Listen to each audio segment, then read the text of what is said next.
नमस्कार, कार्यक्रम शिक्षालयमा स्वागत छ। म माधव भुसाल। शिक्षालयमा शिक्षासँग सम्बद्ध विषय अथवा शिक्षासँग सम्बद्ध विविध संस्था र व्यक्तित्वका विभिन्न किसिमका भोगाई अथवा शिक्षाको क्षेत्रलाई कसरी उकास्न सकिन्छ यो विषयसँग हामी सम्बद्ध रहेर परिचर्चा गर्ने गर्दछौँ र आम जनमानसलाई पनि सुसूचित गराउने प्रयत्न गर्दछौँ।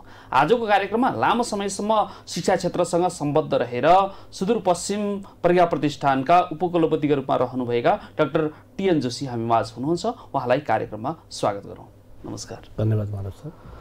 यहाँ पत्रकारिताको क्षेत्रमा पनि रहनुभयो, साथसाथै अन्य प्राज्ञिक क्षेत्रमा पनि रहनुभयो, साहित्यिक क्षेत्रमा पनि यहाँ आबद्ध रहनुभएको छ र नेपालको परिदृश्यलाई शैक्षिक जगतलाई यहाँले नजिकबाट पनि निहाल्नु भएको छ। साथसाथै प्रज्ञा प्रतिष्ठान एउटा सुदूरपश्चिमको प्रज्ञा प्रतिष्ठानको एउटा नेतृत्वदायी तहमा पनि हुनुहुन्छ र अन्य प्रज्ञा प्रतिष्ठान अहिले स्थानीय तहमा पनि गइरहेको छ र अन्य प्रज्ञा प्रतिष्ठान र सुदूरपश्चिमको प्रज्ञा प्रतिष्ठान बीचको भिन्नता यहाँले के प्राप्त गर्न सक्नुहुन्छ?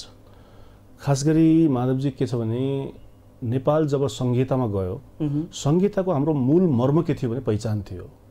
पहिचानसँग के जोडिएको छ? हाम्रो शिक्षा, हाम्रो साहित्य, हाम्रो कला, हाम्रो संस्कृति, हाम्रो भाषा। त्यसै अनुरूप आज विकेन्द्रीकरण भएको छ र प्रत्येक प्रदेशहरूमा नगरपालिका स्तरमा, गाउँपालिका स्तरमा पनि प्रज्ञा प्रतिष्ठानहरू स्थापना हुने क्रम जारी छ। यद्यपि अहिले प्रज्ञा प्रतिष्ठान जुन रूपमा अगाडि बढ्न सक्नु पर्थ्यो त्यो अनुरूप संहिता नै अलिकति एक्टिभ रूपमा अगाडि बढ्न नसकेका हो कि भन्ने जस्तो फिल पनि भएको छ। तर जे होस्, कमसेकम प्रज्ञा प्रतिष्ठानहरू प्रदेश स्तरमा गठन हुँदाखेरि त्यहाँको भाषा, त्यहाँको साहित्य, त्यहाँको शिक्षा, त्यहाँको कला, त्यहाँको संस्कृतिले एउटा प्रस्फुटन हुने मौका पाएको छ। के छ यो भाषा, साहित्य, संस्कृति, शिक्षा, दर्शन इत्यादि कुराले प्रस्फुटन मात्र नभएर राजनीतिक दलका कार्यकर्ताहरू भर्ती गर्ने एउटा अभियान पनि चलिरहेको छ भन्ने किसिमको जनगुनासाहरू हामीलाई प्राप्त हुन्छ। वास्तवमा उहाँले यहाँले कुरा ठिक गर्नुभयो। एकातिर के भएको छ भने कमसेकम एउटा एकाडेमीलाई एकाडेमीकै रूपमा बनाउनुपर्छ भन्ने माग हामी स्रष्टाहरूको छ र कमसेकम त्यो विषय क्षेत्रमा विज्ञता प्राप्त गरेको, सम्बन्धित क्षेत्रमा दखल भएका चाहे जुनसुकै पार्टीका मान्छे हुन्। अब मान्छे त पार्टी यो राजनीतिक उसमा के हुन्छ भने पार्टीसँग जोडिएकै हुन्छ, पक्का कुरा हो। स्वाभाविक रूपमा आस्था हुन्छ, आस्था अवश्य हुन्छ, मेरो पनि छ, झुकाव हुन्छ। तर के हो भने कमसेकम त्यो क्षेत्रको विज्ञता आउनु पर्यो नि त। त्यो भयो भने कमसेकम सबैलाई मान्ने हुन्छ र उसले काम गर्न एउटा वातावरण पाउँछ। त्यत्तिकै पार्टीको एउटा चाहिँ आस्थागत रूपमा आधार राखेकै आधारमा उसलाई त्यो पुरस्कार दिइने हो भने त त्यसमा न कुनै काम हुन्छ न कुनै भाषा विकास हुन्छ। त्यसो भएको हुनाले मैले लामो सेक्टरमा जस्तै अहिले केन्द्रीय प्रज्ञा प्रतिष्ठानमा मैले यहाँलाई जोड्न चाहे टिएन सर, जस्तै केन्द्रीय प्रज्ञा प्रतिष्ठानमा नेपाल प्रज्ञा प्रतिष्ठान नेपाल एकाडेमीमा जुन किसिमको त्यहाँनिर पदाधिकारीहरू चयन गर्ने क्रममा राजनीतिक जुन किसिमको पहुँच अहिले सत्तामा जो हुनुहुन्छ त्यसलाई मात्रै नियुक्ति गरियो, त्यही किसिमको स्वरूप हामीले सुदूरपश्चिममा पनि देख्छौँ कि फरक धारबाट अगाडि बढिरहेको छ? खास गरी सुदूरपश्चिम प्रज्ञा प्रतिष्ठान स्थापना भएको 1 वर्ष भएको छ र नेतृत्वमा अथवा जस्तो प्रदेश स्तरमा हाम्रोमा के छ भने अलिकति केन्द्रको भन्दा फरक छ। हाम्रो त्यहाँ कुलपति माननीय मुख्यमन्त्री हुने व्यवस्था छ पदेन रूपमा र कार्यकारी अधिकार मलाई दिएको छ। उपकुलपति नियुक्त भएको म 1 वर्ष भइसक्यो र ऐनमा आएको केही त्रुटिका कारणले गर्दा हामीले अहिलेसम्म प्रज्ञा प्रतिष्ठानलाई पूर्णता दिन सकिरहेको अवस्था छैन। त्यसो भएको हुनाले हामी अस्ति छलफल गरेर बस्यौँ र यसलाई एउटा केन्द्रकै सिस्टममा लानुपर्छ भनेर। अब आर्थिक भारले धान्छ कि धान्दैन यो विषयमा क्याबिनेटले सल्लाह गरिरहेछ र हामी त्यसमा अब त्यसलाई पूर्णता दिनका लागि र एउटा विशुद्ध रूपमा यसलाई चाहिँ साहित्यिक एकाडेमिक हिसाबले अगाडि बढाउनका लागि माननीय मुख्यमन्त्रीज्यू र सामाजिक विकास मन्त्रीज्यू लागिराख्नु भएको छ र म आफू स्वयं पनि त्यसमा लागिरहेको छु र म अहिले एक्लै भए तापनि मैले सुदूरपश्चिमका आफ्ना भाषा, साहित्य, कला, संस्कृतिका सम्पूर्ण कार्यक्रमहरूलाई अगाडि बढाएर कार्यालय स्थापनादेखि लिएर हरेक कुरामा हामी अगाडि बढिसकेका छौँ। जे होस् केन्द्रकै संरचना अर्थात् जानुपर्छ भन्ने त्यहाँका आम स्रष्टाहरूको माग बमोजिम त्यो छलफल अगाडि बढिसकेको छ। त्यही त अब यहाँ नेपाल जुन किसिमको धर्मका दृष्टिकोणबाट, दर्शनका दृष्टिकोणबाट, विचारका दृष्टिकोणबाट, साहित्यका दृष्टिकोणबाट, अनुवादका दृष्टिकोणबाट, हरेक दृष्टिकोणबाट समृद्ध छ। त्योभन्दा बढी जुन किसिमको पहिचान छ त्यो सुदूरपश्चिममा हामीले देख्न पाउँछौँ र त्यो किसिमका विचारधाराहरू अथवा साहित्यिक दृष्टिकोणहरू त्यो प्रज्ञा प्रतिष्ठानले वकालत गर्न के कसरी अगाडि बढिरहेको छ अथवा रणनीतिहरू के कस्ता चाल्दैछ अगाडि? अब खास गरी हामी के भन्छौँ भने सुदूरपश्चिम लोक साहित्य, लोक संस्कृति, साहित्य, कलाका लागि अत्यन्त भण्डार हो। नेपाली भाषाको उद्गम भूमि क्षेत्र पनि हो। त्यसो भएकोले हाम्रो संस्कृतिको स्वयं पनि संस्कृतिमै पिएचडी गरेका मान्छे हो। सुदूरपश्चिमको संस्कृतिलाई मैले नजिकबाट निहालेको छु। झन्डै 30-35 वर्षदेखि म त्यही धनगढीमा लेखन कार्यमा, संस्कृति प्रवर्धनमै लागिराखेको छु। त्यसो भएको हुनाले सरकारले गम्भीर रूपमा ध्यान दिएर नै उपकुलपतिको ठुलो जिम्मेवारी मलाई दिएको छ। यद्यपि कार्यसमिति पूर्णता भइसकेको छैन। यो कमिटी पुरा हुने बित्तिकै मैले छलफल त सुरु गरिसकेका छौँ। सम्बन्धित सुदूरपश्चिमका 9वटै जिल्लाको प्रतिनिधित्व हुने गरी, समावेशी हुने गरी, विज्ञता हरेक विधाका मान्छेहरूलाई समावेश गरेर एकाडेमीलाई यो सबैको एकाडेमी हो बनाउने खालको अभियानमा म लागिरहेको छु। त्यसका लागि व्यापक छलफल सुरु भइसकेको छ। जे होस्, हामी चाँडै सुदूरपश्चिमका स्रष्टाहरूको एउटा अपरत्व हुने खालको एकाडेमी हामी बनाउँछौँ। के छ यो भाषाका दृष्टिकोणबाट, संस्कृतिका दृष्टिकोणबाट, जातिका दृष्टिकोणबाट, पहिचानका दृष्टिकोणबाट यी हरेक आयामहरूबाट समृद्ध अथवा सबैले अपनत्व गर्ने किसिमको भाव रहने किसिमको एकाडेमी बनाउनका लागि के कस्ता चुनौतीहरू देखा पर्छन् होला?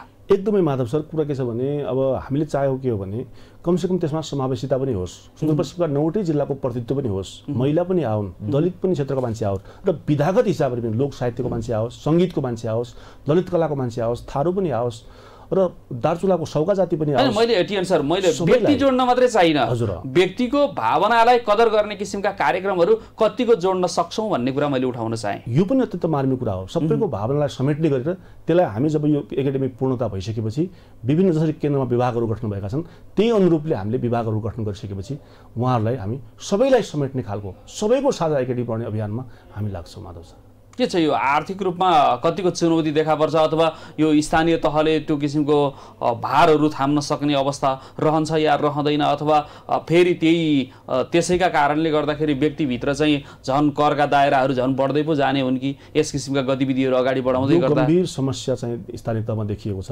जुन अहिले प्रदेश स्तरमा हामीले जुन चाहेका थियौँ प्रशासन त्यत्रो खालको बजेट छैन हामीसँग। केन्द्रको बजेटको तुलनामा हामीसँग बजेट एकदमै कम छ र त्यो बजेटले सुदूरपश्चिमको सबै भाषा साहित्य कला संस्कृतिलाई समृद्ध गर्न सकिने अवस्था छैन। यद्यपि हाम्रो छलफल जारी छ। यो वर्ष अलिकति आर्थिक सङ्कट पनि दोहोरियो र यसलाई अलिकति रन गर्न पायो भने, मेरो कार्यकाल 4 वर्ष हो, 1 वर्ष बितिसक्यो, अब रह्यो 3 वर्ष।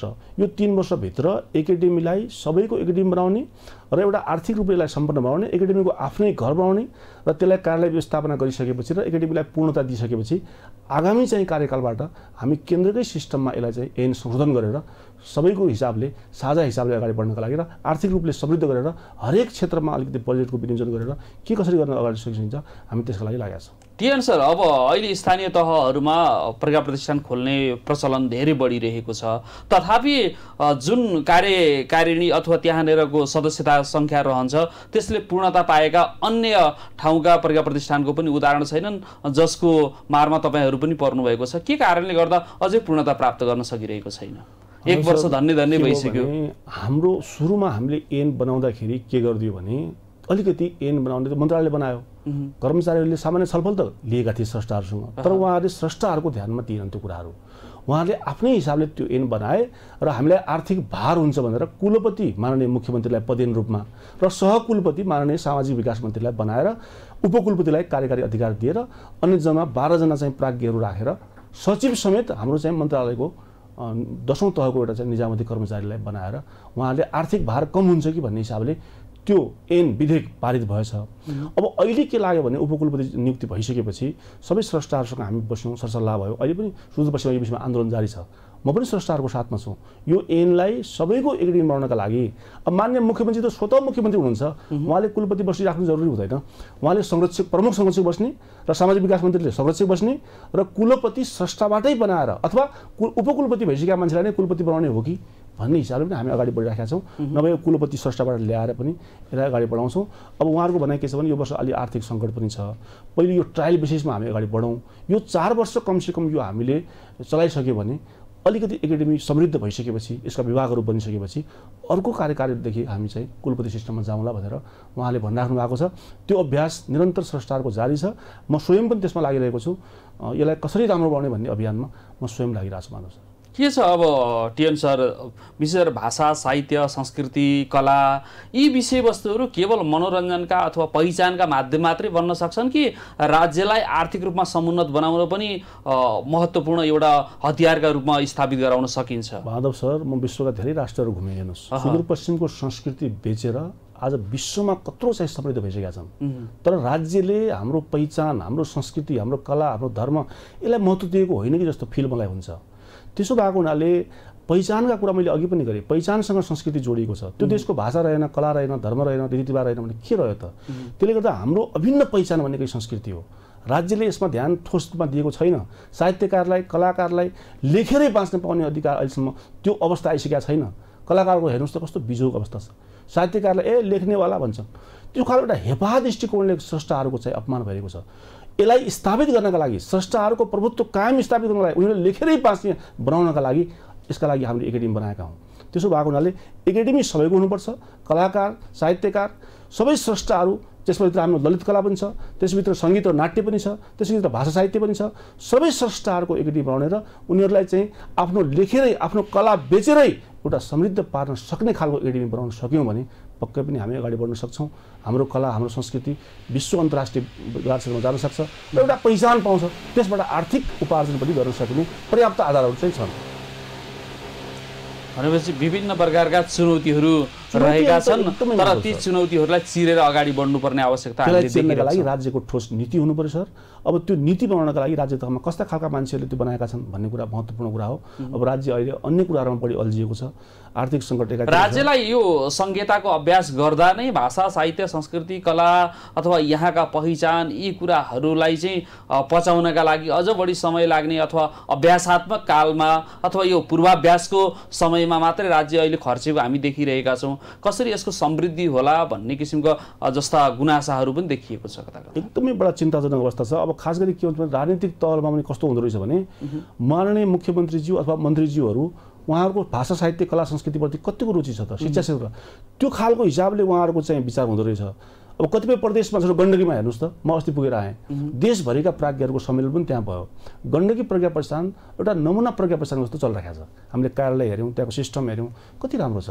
र सुदूरपश्चिम प्रज्ञा प्रतिष्ठानलाई पनि हामी एउटा नमुना प्रज्ञाको रूपमा अगाडि बढाउने भनेर हामी लागिरहेका छौँ। यद्यपि लामो समयसम्म त्यसले पूर्णता पाइसकेका छैन। हामी चाँडै त्यो दसैँभन्दा अगाडि नै पूर्णता पाउने अभियानमा हाम्रो क्याबिनेट सरकार यहाँका गतिविधिहरू जस्तै सुदूरपश्चिम विश्वविद्यालयदेखि लिएर अन्य प्राज्ञिक संस्थाहरू त्यहाँनिर रहेका छन्, जुन किसिमका कलेज स्कुलहरूदेखि लिएर हरेक कुराहरू छन्, त्यहाँनिर यहाँहरूले प्रचार प्रसार गर्ने त्यो गतिविधिलाई अझ बढी बुलन्द गराउनका लागि त्यहाँका जुन किसिमका प्राज्ञिकजनहरूलाई सुसूचित गराउने, एकताबद्ध गराउने र बुलन्द आवाज मुखरित गर्ने कार्यमा चाहिँ कतिको यहाँहरू लागि पर्नुभएको छ? अब खास गरी के छ भने मैले अघि पनि दोहोऱ्याएँ, ऐनमा आएका अलिकति त्रुटिका कारणले गर्दा हामीले कमिटी पूर्णता दिन सकिरहेका छैनौँ। अहिले म एक्लै छु, हेर्नुहोस्, कार्यकारी उपकुलपति र हाम्रो अफिस छ र केही कर्मचारी हामीसँग छन्। तैपनि म एक्लै भएर पनि थोरै बजेट सरकारले दिएको छ र यसपालि हामीसँग जम्मा 1 करोडको बजेट सरकारले छुट्याएको थियो। त्यो 1 करोडले पनि हामीले 9 जिल्लामा के कार्यक्रम गर्ने भनेर एउटा प्लान बनाएका छौँ। र अब यो कमिटी पूर्णता दिने बित्तिकै हामीले म एक्लै भए तापनि भाषा साहित्य कला संस्कृतिमै यत्रो लामो समयसम्म बिताएको हुनाले सुदूरपश्चिम विश्वविद्यालय भयो, सुदूरपश्चिमका सबै स्रष्टाहरू म्यानेजर मभन्दा अग्रज साहित्यकारहरू सबैलाई बोलाएर मैले पटक पटक यो विषयमा के गर्न सकिन्छ, कसरी अगाडि बढ्न सकिन्छ, उहाँहरूको प्लान उहाँहरूको भिजनलाई ल्याएर उहाँहरूलाई उचित सम्मान दिएर हामीले छलफल अगाडि बढाएका छौँ। निश्चित रूपमा माधव सर तपाईँले भने जस्तै अब एकाडेमीले पूर्णता नदिएर त केही पनि हुँदैन। अब सबै मेरो टाउकोमा छ अहिले। त्यसो भएको सम्पूर्ण विभागहरू बनिसकेपछि, प्राज्ञ परिषद बनिसकेपछि एउटा प्राज्ञ सभा पनि बन्छ। त्यो सभा आइसकेपछि सभाको मिटिङबाट पूर्णता पास गरिसकेपछि बल्ल हामी त्यसलाई चाहिँ रन गर्न सक्ने अवस्था चाहिँ हुन्छ। तपाईहरुले एउटा रणनीति बनाउँदा बनाउँदै यो 4 वर्षको कार्यकाल जान्छ, एउटा बनाउँदा बनाउँदै फेरि अर्को कुलपति उपकुलपति आउनुहुन्छ, त्यसपछि उहाँको मोडालिटी उहाँको सोच फरक हुन्छ अनि त्यसले कसरी निरन्तरता पाउँछ होला त? सुदूरपश्चिमको जुन किसिमको कला संस्कृति सभ्यता भाषा हरेक दृष्टिकोणबाट सुदूरपश्चिम समुन्नत छ। एक किसिमले भन्नुपर्दा दूरका दृष्टिकोणले टाढा होला तर पनि त्यो नेपाली पन झल्काउने दृष्टिकोणबाट एकदमै अगाडि छ, समृद्ध छ, केन्द्रमा छ र त्यसलाई केन्द्रीकृत लिएर अपनत्व लिएर अगाडि बढ्ने कुरा नवीन पुस्ताले पनि त्यसलाई बोकेर अगाडि बढ्ने वातावरण कसरी सिर्जना गराउन सकिन्छ? माधव सर, अब खास गरी के छ भने मैले उपकुलपति नियुक्त हुने बित्तिकै मैले के गरेँ भने सुदूरपश्चिमका स्रष्टाहरूको अभिलेखीकरण थिएन। मैले 9वटै जिल्लामा मैले विभिन्न स्रष्टाहरूलाई जिम्मेवारी दिएर कमसेकम पहिलो काम मैले के गरेँ भने एउटा अभिलेखीकरण। हाम्रो प्रत्येक स्रष्टाहरूको अभिलेखन के हो त? को साहित्यकार हो, को कलाकार हो, को ललित कलामा लागेको छ, को सङ्गीत नाट्यमा लागेको छ, उहाँहरूको अभिलेखीकरण गर्ने कार्यका लागि मैले साहित्यकार परिचय कोष अथवा स्रष्टा परिचय कोष भनेर एउटा पुस्तक प्रकाशन गर्ने तयारीका लागि सम्पूर्ण तयारी भइसकेको छ। हामी चाँडै त्यो पुस्तक प्रकाशन गर्दैछौँ। त्यसबाहेक हामीले सुदूरपश्चिममा एउटा प्रादेशिक कविता महोत्सव गर्ने, त्यहाँको सङ्गीत र नाट्य महोत्सव गर्ने र संयुक्त स्रष्टाहरूलाई प्रादेशिक प्रतिभा स्तरका पुरस्कारहरू प्रदान गर्ने। डाक्टर टिएम सर, हामी यही अनुवादका कुरामा, सृजनाका कुरामा, कलाका कुरामा मात्रै भुल्यौँ कि कतिपय कुराहरू त्यहाँका विषयवस्तु अन्तर्तहमा रहेका पहिचानहरूलाई अझ खोतलेर बाहिर ल्याउने कुरामा प्रज्ञा प्रतिष्ठान चुकेको छ। चाहे केन्द्रीकृत प्रज्ञा प्रतिष्ठान नै किन नहोस्, चाहे स्थानीय तहमा अहिले खुलेका प्रज्ञा प्रतिष्ठान नै किन नहोस्, पक्कै पनि त्यहाँको धर्म, त्यहाँको वास्तवमा तत्त्व के हो त, त्यस गुहिएको कुरालाई चाहिँ बाहिर ल्याउने अथवा अन्तर्तहको विषयवस्तुलाई बाहिर ल्याउने कुरामा चाहिँ चुकिरहेको अवस्था रहेको छ। वास्तवमा ती कुरालाई चाहिँ पहल गर्नुपर्ने हो। तर प्रज्ञा प्रतिष्ठान केवल सृजनाको कुरामा गएको छ। त्यहाँका कतिपय भाषाहरू होलान्, ती भाषाहरूलाई अगाडि ल्याउनका लागि त्यसलाई ट्रान्सलेट गर्ने कुरा, अनुवाद गर्ने कुरा, यी कुराहरूमा त अलिक प्रज्ञा प्रतिष्ठान ओझेलमा परिरहेको छ। यो कुरालाई पनि त अगाडि ल्याउनु पर्ने होइन र? तपाईँले भने एकदम सिरियसली मैले लिएको छु र अब हामी आगामी दिनमा यसलाई प्राज्ञिक संस्थाको रूपमा कसरी विकास गर्ने, अब हामी सांस्कृतिक कार्यक्रमहरू, नाट्य कार्यक्रमहरू त गरिरहेका छौँ। त्यसबाहेक तपाईँले यो त एउटा फेसनकै रूपमा भइसक्यो, सामान्यतया त्योभन्दा अतिरिक्त एकाडेमिक खालका कार्यक्रमहरू, रिसर्च खालका कार्यक्रमहरू, त्यहाँको भाषा, त्यहाँको कला संस्कृति, त्यहाँको जात जातिको वेशभूषा के हो, तिनको गम्भीर खालको अनुसन्धान गर्ने खालका हामीले कार्यपत्र पेश गर्ने, ती स्रष्टाहरूलाई जिम्मेवारी दिने, खोज र अनुसन्धान गर्ने कार्यका लागि हामी अगाडि बढिरहेका छौँ। यद्यपि तपाईँले भने जस्तै केही कानुनी चुनौतीका कारणले गर्दा ती कार्यक्रम अगाडि बढ्न सकिरहेका छैनौँ। त्यसो हुँदाहुँदै पनि सुदूरपश्चिममा अन्य साहित्यिक संस्थाहरू पनि छन्। म कैलाली जनपुस्तकालय जस्तो सुदूरपश्चिमको सबैभन्दा ठुलो साहित्यिक एकाडेमी, त्यसको अध्यक्ष पनि छु 8 वर्षदेखि। हामीले त्यस मार्फत पनि, अनि सुदूरपश्चिम साहित्य समाज छ, यो अन्य साहित्यिक संस्थाहरू मार्फत पनि हामीले आफ्नो कार्यक्रमलाई अगाडि बढाएका छौँ। अब थप एउटा राज्यकै तर्फबाट एउटा एकाडेमी स्थापना भइसकेपछि सबै स्रष्टाहरूलाई त्यसमा जोडेर सुदूरपश्चिमका सबै स्रष्टाहरूको एउटा एकाडेमिक र त्यहाँको मूल तपाईँले भने जस्तै मर्म हाम्रो कला संस्कृति, त्यहाँको रिसर्च, त्यहाँको अनुसन्धान गर्ने र एउटा प्राज्ञिक कार्य गर्ने थलोका रूपमा अब एकाडेमीलाई अगाडि बढाउनका लागि केही चुनौतीहरू छन्। त्यही चुनौतीहरू चिर्नका लागि म एक्लै सम्भव छैन, प्रदेश सरकार पनि त्यसमा पोजिटिभ भइदिनु पर्यो, कमिटीलाई पूर्णता दिइदिनु पर्यो र सबैको सोच सकारात्मक भयो भने निकट भविष्यमा हामी बढीमा अब 1 वर्ष लाग्ला यो कमिटी रन भइसकेपछि, हामी कार्यालय व्यवस्थापन भइसकेपछि हामी त्यसमा लाग्छौँ। माधव, के छ केन्द्रीय प्रज्ञा प्रतिष्ठानसँगको सहकारी यहाँहरूको कस्तो छ? केन्द्रीय प्रज्ञा प्रतिष्ठानले अस्ति पोखरामा नै त्यो कार्यक्रम आयोजना गरेको थियो। सबै यो देशमा रहेका जम्मै प्रज्ञा प्रतिष्ठानका कुलपति, उपकुलपति, सदस्य सचिवहरूको हाम्रो राष्ट्रिय सम्मेलन पोखरामा भर्खरै सम्पन्न भएको छ। अब हामीले देशभरि एउटा सहकार्यका साथ अगाडि बढ्ने र देशभरि एकै खालको सङ्गठनात्मक संरचना निर्माण गर्ने र सहकार्यका साथ हामीले अगाडि बढ्ने भनेर अस्ति चाहिँ हाम्रो भोपाल राई जो कुलपति हुनुहुन्छ उहाँ समेतको उपस्थितिमा ललित कलाको कुलपति अनि सङ्गीत नाट्यको कुलपति उहाँहरू सबै उहाँहरू हुनुहुन्थ्यो। उहाँहरूसँग एउटा सहकार्यका साथ अगाडि हार्ताम छालिल त नारायणगढी हार्ताम छालिल त सबै देशभरिका विभिन्न किसिमका कला कौशलसँग सम्बन्धित व्यक्तिहरूको नाम लिस्ट तयार गर्ने, त्यसलाई अगाडि ल्याउने इत्यादि भूमिकाहरू निर्वाह गर्नुभएको छ। अब तपाईँहरूको स्थानीय तहमा फेरि ललित कलाको शाखा खोल्न त त्यति धेरै सम्भव नहोला, तथापि प्रज्ञा प्रतिष्ठानभित्र ती सबै सम्पूर्ण आयामहरूलाई समेटेर अगाडि बढ्न सकिन्छ होला? विभागको रूपमा अगाडि बढाउँछु सर। अब छुट्टै ललित कला प्रदेश स्तरमा बन्न सक्ने अवस्था छैन। यही प्रज्ञा प्रतिष्ठान नै कतिपयका लागि विरोधको आवाज बन्न सक्छ हैन? यो अघि मैले जसरी उठाएँ, विभिन्न राजनीतिक दलका जुन किसिमका कार्यकर्ताहरू हुन् उनीहरूका लागि भर्ती गर्ने केन्द्रहरू हुन् कि भन्ने किसिमका प्रश्नहरू उठ्छन्।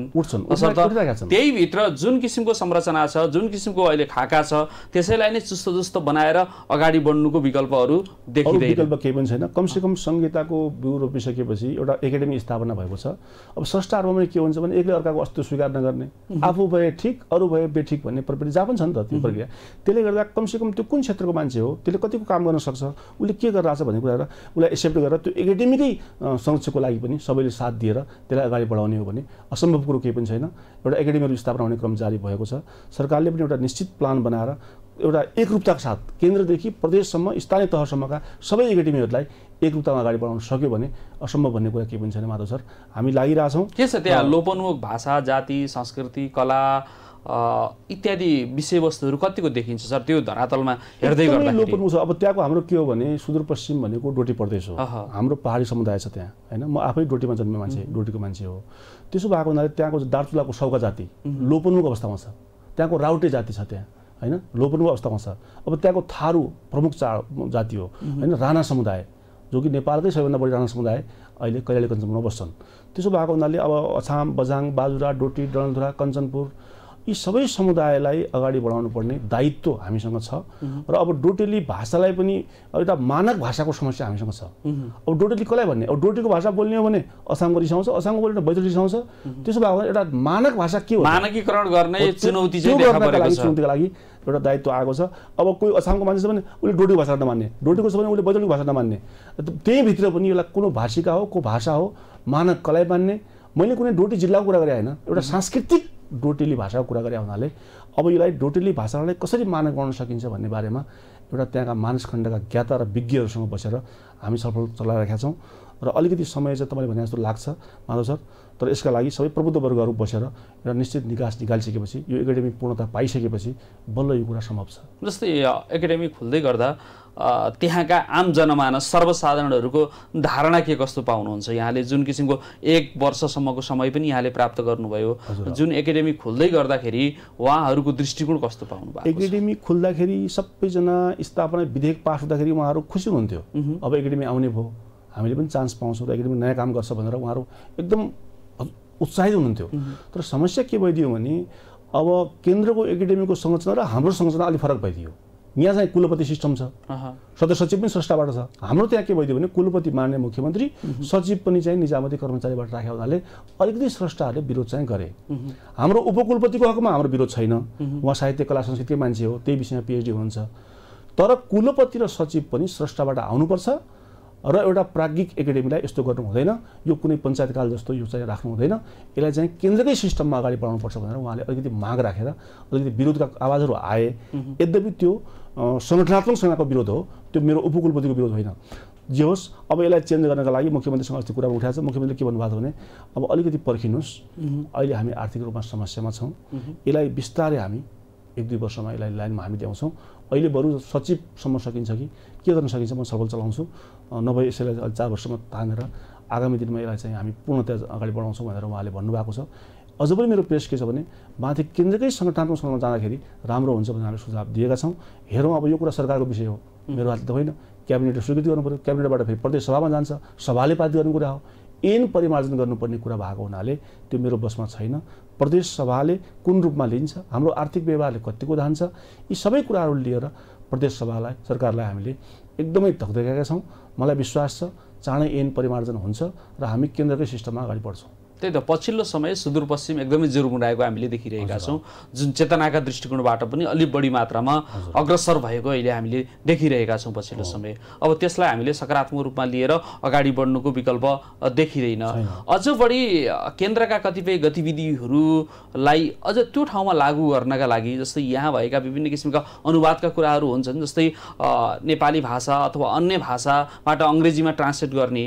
अब यो भाषालाई ट्रान्सलेट, आखिर प्रज्ञा प्रतिष्ठानको मुख्य ध्येय यसमा केन्द्रित हुनुपर्छ, जसले हामीमा मात्रै सीमित राख्ने विषयवस्तु नरहेर अन्य देशमा समेत हाम्रो एउटा पहिचानलाई हामीले हस्तान्तरण गर्न सक्नु पर्यो है। त्यो कुरालाई चाहिँ प्रज्ञा प्रतिष्ठानले पक्कै पनि अगाडि कदम चाल्छ होला। एकदमै त्यो कदम हाम्रो ठोस कार्यनीति बनाएर मैले अघि भनिसकेँ, सुदूरपश्चिममा धेरै अपरम्पार भण्डार छ हाम्रो।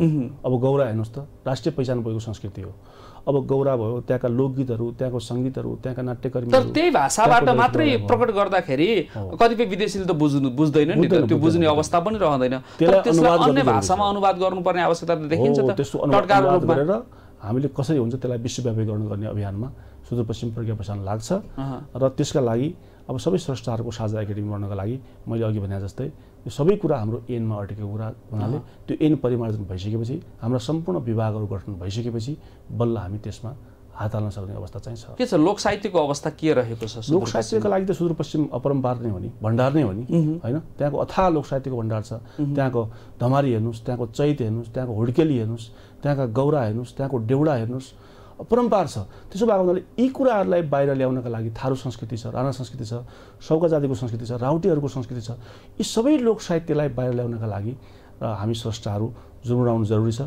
लोक साहित्य एउटा विभागै गठन गरेर हामी लोक साहित्यका लागि मात्रै छुट्टै काम गर्ने अभियान पनि चलाउँदैछौँ र आगामी दिनमा मलाई विश्वास छ, म आफू पनि लोक साहित्यको विद्यार्थी भएको हुनाले 2080 भित्रै राष्ट्रिय स्तरकै एउटा लोक साहित्य सम्मेलन गर्ने अभियानमा म लागिरहेको छु। अब यो कतिको सम्भव हुन्छ, हामी यो एकाडेमीले पूर्णता नपाइकन पनि गर्न सक्छौँ कि सक्दैनौँ भन्ने हिसाबले अगाडि बढिरहेको छौँ।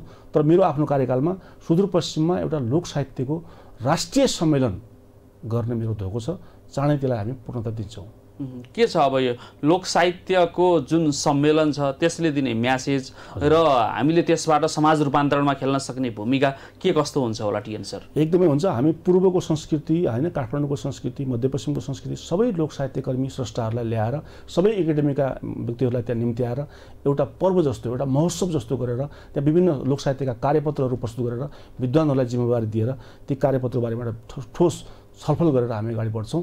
त्यसबाट पक्कै पनि सुदूरपश्चिमको लोक साहित्य एउटा राष्ट्रिय मूलधारा मात्रै होइन, अन्तर्राष्ट्रिय लोक साहित्य मूलधारामै आओस् भन्ने हाम्रो चाहना छ। त्यसका लागि एउटा गम्भीर विषयमा हामी लागिरहेका छौँ। मिश्रित किसिमको विचारलाई पनि लिएर अगाडि बढ्नुपर्ने देखिन्छ, पहिचानलाई पनि लिएर अगाडि बढ्नुपर्ने चुनौतीहरू रहेका छन्। अहिलेको अवस्थामा चाहिँ अघि मैले भनिसकेँ, हरेक दृष्टिकोणबाट आवाजहरू उठिरहेका छन्। अहिले भर्खरै हामी देख्छौँ धर्मका क्षेत्रमा त्यत्तिकै आवाजहरू उठिरहेका छन्, पहिचानका क्षेत्रमा उठिरहेका छन्, वर्गीय क्षेत्रमा आवाजहरू उठिरहेका छन्, जातीयताका क्षेत्रमा आवाजहरू उठिरहेका छन्, लैङ्गिक क्षेत्रमा आवाजहरू उठिरहेका छन्। यी सम्पूर्ण दृष्टिकोणहरूबाटलाई एकाग्र रूपमा समेटेर र जुन किसिमको आरोप रहित तरिकाले अगाडि बढ्नका लागि त्यति सहज छ होला सर? सहज त माधव सर छैन। हरेक क्षेत्रमा चुनौती छन्। फेरि के छ भने अब यो प्रदेश सरकारमा अब यो गठबन्धन सरकार छ हेर्नुहोस्, होइन? अघि तपाईँले भने जस्तै अलिकति राजनीतिक हस्तक्षेप पनि कता कता हुँदो रहेछ। यी विविध कारणले गर्दा अहिले सरकारको ध्यान के छ भने सरकार टिक्ने, सरकार ढल्ने र कसरी सरकार बन्ने, निर्माण गर्ने, त्यसैमा ध्यान केन्द्रित भइरहेको छ। र सरकारमा बसेका मान्छेहरूको पनि यो भाषा, संस्कृति, साहित्य पनि एउटा महत्त्वपूर्ण चिज हो, यसलाई पनि दिनुपर्छ भन्ने खालको ध्यान छँदै छैन। हेर्नुहोस्, म त यो नडाँट भन्छु। त्यसो भएको हुनाले त्यो नेतृत्वमा बस्ने माननीय मुख्यमन्त्रीज्यू, त्यहाँको सामाजिक विकास मन्त्रीज्यू प्रत्यक्ष रूपमा आय आम्दानी हुने विषयवस्तुमा जोडिन चाहन्छ हरेक व्यक्ति है।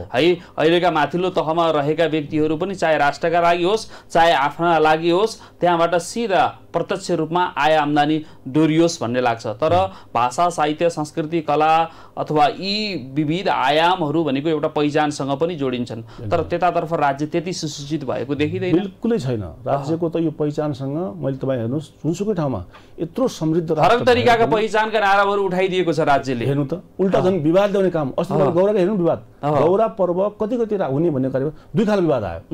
दुईचोटि यसपालि गौरा पर्व मनाएको इतिहास पनि भेटियो। त्यसो भएको हुनाले हाम्रो संस्कृतिमा विखण्डन ल्याउनका लागि यो कताबाट के भइरहेको छ मैले बुझिरहेको छैन।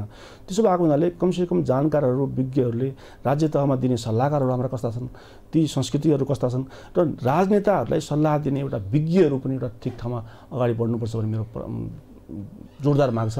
र सुदूरपश्चिम प्रज्ञा प्रतिष्ठानले चाँडै यस विषयमा बहस चलाउँछ र यो एकाडेमी स्थापना हुने बित्तिकै, पूर्णता हुने बित्तिकै हामी थप यसको प्राज्ञिक उन्नयनका लागि कसरी अगाडि बढ्न सकिन्छ र हाम्रो संस्कृतिलाई, हाम्रो कलालाई, हाम्रो ललित कलालाई, हाम्रो त्यहाँका शिक्षालयहरूलाई अथवा कलेजहरूलाई मैले अघि पनि जोड्न चाहेँ, कलेजहरूलाई यस्ता किसिमका गतिविधिहरूमा जोड्न सकिँदैन?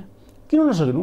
त्यो त असम्भव कुरै छैन। हरेक कलेजमा साहित्यिक, सांस्कृतिक माहौल जुटाएर त्यहाँका विद्वान सरहरूलाई साथमा लिएर यहाँका रिसर्चम्यानहरू कति औषधा हेर्नु त, सुदूरपश्चिमका लोक साहित्यमा हेर्नुहोस्, सङ्गीत नाट्यमा हेर्नुहोस्, हरेक क्षेत्रका यस्ता धुरन्धर व्यक्तित्वहरू आज सुदूरपश्चिममा छन्। तर उहाँले उचित अवसर नपाएको अवस्था छ।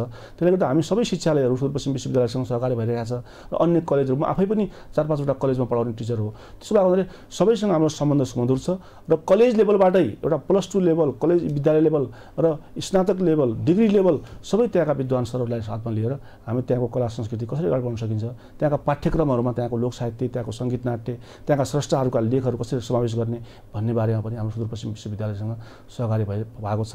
र यस विषयमा पनि राजनीतिक भेदभाव मुक्त होस् र राम्रा रचनाहरूले स्थान पाउन् र राम्रो कलाकारले स्थान पाओस् र एकाडेमीमा साँच्चीकै प्राज्ञ बन्न लायक मान्छे त्यहाँ नियुक्त होस् भन्नेतर्फ हाम्रो ध्यान गएको छ र हामी त्यसका लागि सरकारलाई दबाब पनि दिइरहेका छौँ।